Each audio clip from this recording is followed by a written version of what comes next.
नमस्कार, स्वागत है आप सभी का दिन भर की फटाफट खबरों की। तो आइए शुरुआत करते हैं दिन भर की छोटी व बड़ी खबरों की। इंसान अपनी इंसानियत भूलता जा रहा है। जहां भी देखिए वहां भी लोग अपने ही लोगों को मारते व पीटते दिखाई दे रहे हैं। ऐसी ही एक दृश्य देखने को मिली है। लड़की व उसके पिता को मार पीट कर किया लहूलुहान। कोतवाली सुरियामा के अंतर्गत ग्राम सभा हरिहर का मामला है, जहां नगीना 23 वर्षीय पुत्र रामचंद्र दिनांक बीते 29 जुलाई को पड़ोस में ही अपने कपड़े को सिलने के लिए दी थी। जहां वह अपने कपड़े को लेने के लिए नगीना दोपहर करीब 12 बजे जा रही थी। तभी नगीना के घर के सामने ही ओम प्रकाश गौतम 35 वर्षीय पेशाब करने लगा। जहां नगीना ने उसे कहा कि क्या आपके पास कहीं और जगह नहीं है। इतने पे ओम प्रकाश आग का बबूला हो गया। हम आपको बता दें कि इसी बीच ओम प्रकाश ने नगीना के मुंह पर जोरदार चाटा मारा, जिससे चाटे से नगीना के दांत टूट गए। हम आपको बता दें कि नगीना भागते हुए अपने घर की तरफ गई।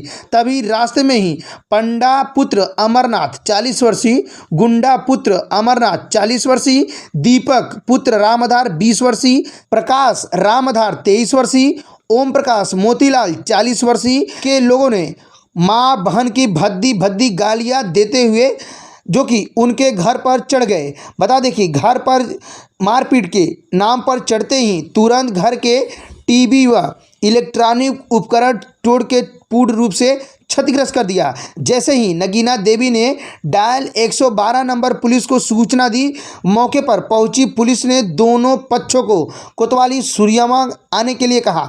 जहां रास्ते में आते समय नगीना देवी के पिता रामचंद्र के पैर व हाथ में गंभीर चोट आ गई।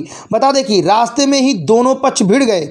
जहां नगीना के पिता रामचंद्र को गंभीर रूप से चोट आई है, वहीं एक तरफ ओम प्रकाश पिता मोतीलाल 40 वर्षीय को भी चोट आई है, जिनका इलाज एक निजी अस्पताल भदोही में चल रहा है।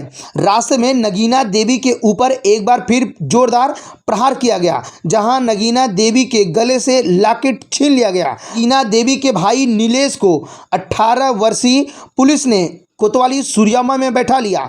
वहीं नगीना देवी का आरोप है कि ओम प्रकाश पुत्र मोतीलाल के तरफ से तहरीर ले ली गई, लेकिन हमारे तरफ से तहरीर नहीं ली गई। यहां तक कि हमें थाने में ही मां बहन की भद्दी भद्दी गालियां भी दी गई है। जानकारी दे दें कि इसी मामले को लेकर के 31 जुलाई को नगीना देवी ने पुलिस अधीक्षक राम बदन सिंह से न्याय की गुहार लगाई है। जानकारी यह भी दे दें कि बीते 28 दिसंबर सन 2020 को जो कि बच्चों के आपसी विवाद में नगीना देवी के सर में जोरदार चोट आई थी, जहां इस पर पुलिस भी कोई कार्रवाई नहीं की थी। इस मामले में भी नगीना देवी के परिवारजनों ने पुलिस में तहरीर दी थी, लेकिन किसी भी प्रकार की कार्यवाही नहीं की गई है। आप समझ सकते हैं कि जिस प्रकार से सुरियामा की पुलिस कार्यवाही करने में जुटी है, वहीं एक तरफा कार्यवाही कर रही है। जिनके ही पिता की गंभीर चोटें आई हैं, उन्हीं का पुत्र को थाने में बैठाया गया है। जिस प्रकार से योगी की सरकार बेटियों की सुरक्षा की बातें करती है, ऐसा जमीनी स्तर पर कुछ भी दिखाई नहीं दे रहा है। वहीं नगीना देवी का आरोप है कि हमने सुरियामा कोतवाली में तहरीर लेकर गई तो वहां पे मुझे गाली गलौज दिया गया, न कि हमारा प्रार्थना पत्र लिया गया है। इस बात को लेकर के नगीना देवी के परिवारजनों के काफ़ी चिंतित हैं। पति पत्नी के आपसी विवाद में महिला छलांग लगाई कुएं में। कोतवाली औराई के ग्राम सभा झौंगा का मामला है, जहां पति और पत्नी के आपसी विवाद को लेकर पत्नी पड़ोस के ही कुएं में अपनी जान गंवाने के लिए आ गई। जैसे ही पत्नी कुएं में छलांग लगाई, वैसे ही शोरगुल पे तुरंत ग्रामीणों ने डायल 112 नंबर पुलिस को सूचना दी और ग्रामीणों ने महिला को कुएं से बाहर निकाला। बता दें कि संजय यादव की पत्नी मुन्नी देवी आपसी विवाद को लेकर के कुएं में कूदकर खुदकुशी करने का प्रयास किया है। बता दें कि जैसे ही मुन्नी देवी को कुएं से बाहर निकाला गया, वैसे ही औराई के एक निजी अस्पताल में उपचार चला। उपचार के बाद दोनों पति पत्नी को कोतवाली औराई पुलिस ने थाने में लाई, जहां समझा बुझाकर दोनों को छोड़ दिया गया।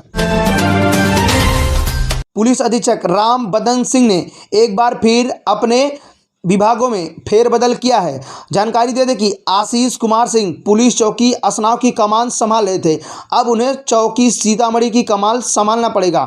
उसी प्रकार से लल्लन यादव थाना औराई का कमान संभाल रहे थे, अब उन्हें चौकी कटरा की कमान संभालनी पड़ेगी। उसी प्रकार से अवनीश प्रकाश राय मोड़ चौकी का कमान संभाल रहे थे, अब उन्हें चौकी असनाव की कमान संभालनी पड़ेगी। इसी प्रकार से शिवजीत सिंह चौकी सीतामढ़ी की कमान संभाल रहे थे, अब उन्हें थाना सुरियाओं में जो कि अपनी ड्यूटी निभानी पड़ेगी।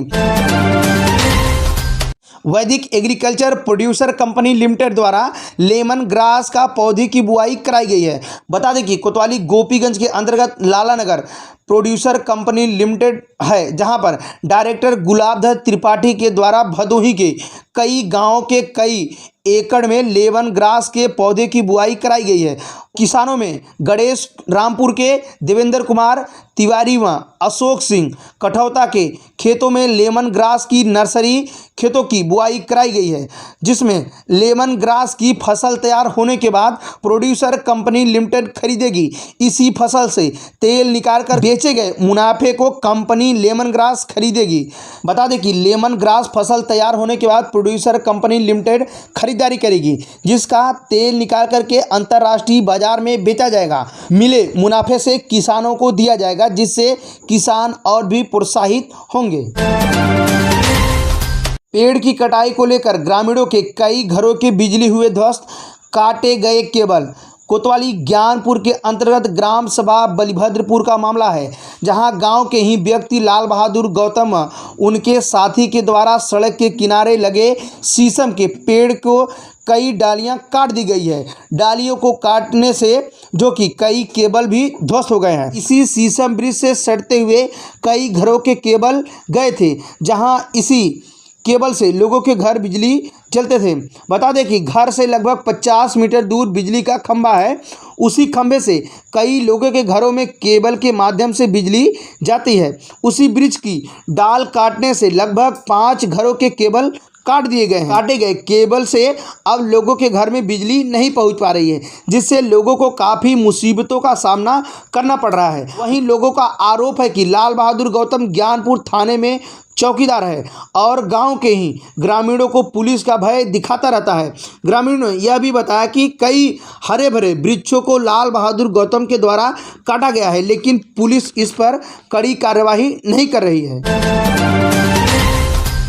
आधुनिक सामुदायिक शौचालय बंद पड़ा, नगरवासियों को हो रही है समस्या। कोतवाली गोपीगंज के नगर पंचायत गोपीगंज चौराहे से चंद कदम दूर ज्ञानपुर रोड पर स्थित आधुनिक शौचालय बीते 3 दिनों से बंद पड़ा है, जिसकी सुधि नगर पालिका प्रशासन द्वारा किसी भी प्रकार से कोई कार्यवाही नहीं किया गया है, जिससे राहगीरों को आने जाने वाले लोगों को काफ़ी समस्याओं का सामना करना पड़ रहा है। ऐसे में जिले की भी प्रशासन उसको गैर अंदाज करके बैठी है। नगरवासियों का कहना है कि इस आधुनिक सामुदायिक शौचालय के बंद होने से काफ़ी समस्याओं का सामना लोगों को करना पड़ रहा है।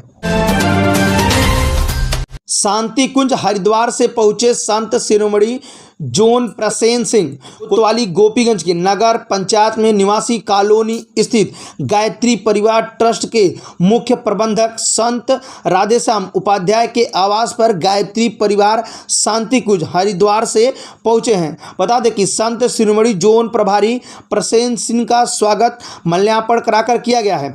प्रसेन सिंह के साथ उनके और भी संत साथ में आए हैं। हम आपको बता दें कि संत ने काफ़ी घंटों उनके परिवारजनों में व्यतीत किया, साथ ही कॉलोनी के कई घरों के लोग बैठ करके संत शिरोमणि जोन प्रसेन सिंह की बातें सुनी है। हम आपको बता दें कि 2024 तक भारत के हर एक गांव घर में गायत्री उपासना का कार्यक्रम हर घर में कराकर शांति व सद्भाव का मार्ग प्रशांत करेंगे।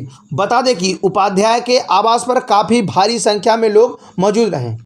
आज के लिए बस इतना ही। इसी तरीके से फटाफट खबरें देखने के लिए आप हमारे गांव की आवाज़ चैनल को सब्सक्राइब करें।